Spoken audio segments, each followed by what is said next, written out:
It's been 5 days since Hamas brazenly fired rockets at Jerusalem and other Israeli cities in a totally unprovoked attack. This past week, millions of Israelis were forced into bomb shelters as missiles rained down on our cities. Several Israelis have been killed, many more have been wounded. You know, and I know, no country would tolerate this.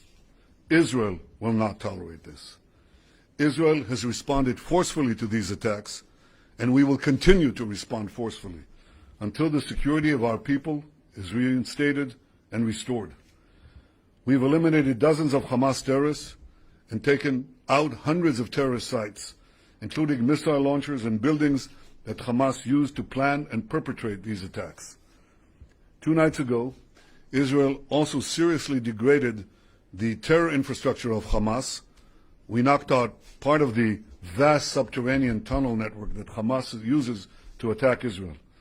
I want to remind the world that in firing on our cities, Hamas is committing a double war crime. They're targeting our civilians and hiding behind Palestinian civilians, effectively using them as human shields.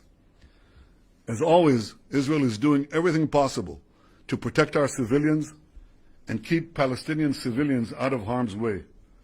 We demonstrated this yet again today when we warned civilians to vacate the building used by the Hamas terror intelligence.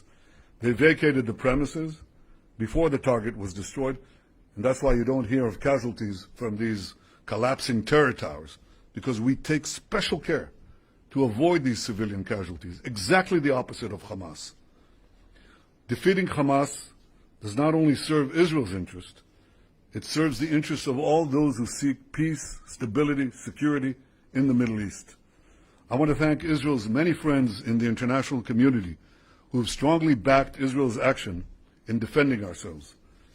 I want to thank the President of the United States, Joe Biden, and I want to thank the many countries, including European countries, that flew the Israeli flag in solidarity on their government buildings. No one should have any equivocation about the choice that is so clear here. And I want to thank President Biden for his clear and unequivocal support.